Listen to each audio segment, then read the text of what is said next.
The biblical tradition tells us that Jacob, Moses, and Gideon spoke with God face to face. Jacob wrestled with God, asking for his name. Exodus tells us that Moses used to speak with Yahweh face to face, like friends. In Deuteronomy, it is claimed that no prophet has arisen in Israel like Moses, whom Yahweh knew face to face. Judges 6:22, Gideon laments, "Alas, Lord Yahweh, that I have seen the messenger of Yahweh face to face."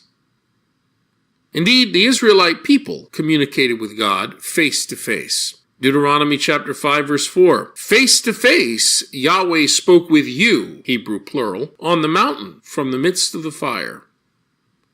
Paul and the author of the letters called John use the phrase face to face to declare how earnestly they yearn to see the recipients of their letters, meaning in person, face to face. I hope to visit you and to speak face to face with you. On the other hand, the biblical tradition also reports the belief that no one can see God and survive. God tells Moses to warn the people, "Don't try to break through to the mountain, because they'll come into my presence and they'll be struck dead." In Judges, Manoah laments to his wife, "We will certainly die, for we have seen God." Those who survived such an intense encounter felt very blessed indeed. Have I really seen God and remained alive? The gospel called John tells us, "For the law was given through Moses. The gift that is the truth came through Jesus Christ. No one has ever seen God. The only Son, who is turned toward the Father, he has made him known." Wait a minute. No one has ever seen God? What about Moses and Gideon and Abraham and others like Jacob? The pastor, the true author of the document we call 1 Timothy, writes, "God, who alone has immortality, who dwells in unapproachable light, and whom no human being has seen or can see." Interesting. The New Testament points out in different documents that no one has ever seen God. And yet, as we said before in a previous presentation, we talk about God and in the name of God all the time. Question: from where do we derive our information about God? How does God, unapproachable God, communicate with us? Under what circumstances and conditions does such communication happen? In some books, the Bible does speak about those seeing God face to face. But in other books, it says no one is able to see God directly, that is, face to face.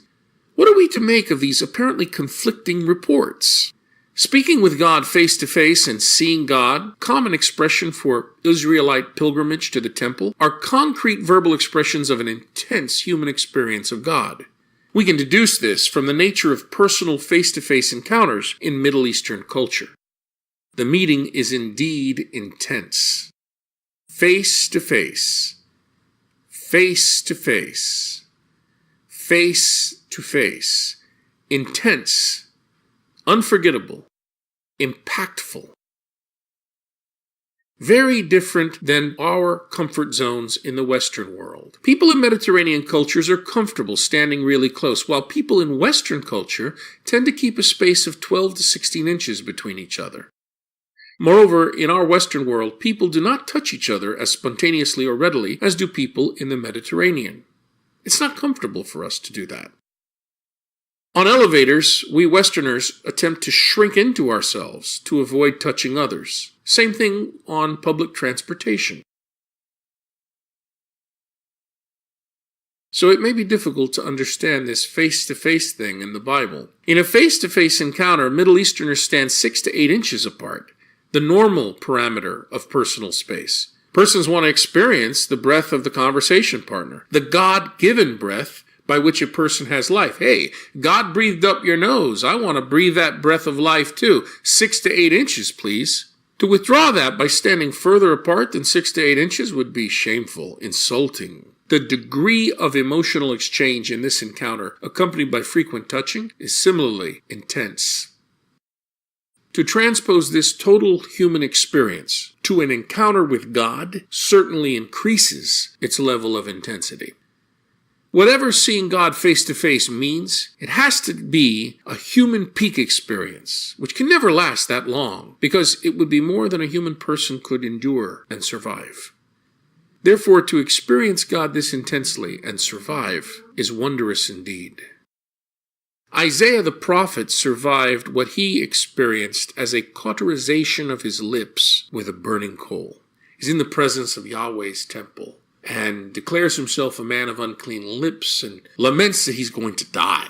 When a dragon constellation, a combustible one, a Zaraph, flies down holding a hot ember with a pair of tongs, which he places on Isaiah's lips to burn his sins away. Jeremiah the prophet felt God touch his mouth in a similar way, intense. Ezekiel the prophet felt the very force of God enter into him when God spoke to the prophet. It was so powerful that Ezekiel was forced onto his feet. Now I want you to recall the story of the abbot Olympius and the pagan priest who wondered why the Christian monks in the 5th century had failed to have visions of God. What did the pagan priest mean by saying that the Christian monks had evil thoughts which had blocked access to God? If we allow for the stylized form of the pagan priest's explanation of why the monks don't see God, despite using all the right techniques, fasting, prayer, meditation practices, and other ascetic techniques, it is possible to clarify the meaning of evil thoughts that separate a human being from God.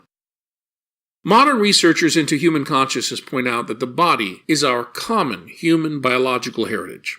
At the physiological level, every human body is constructed and wired basically the same way.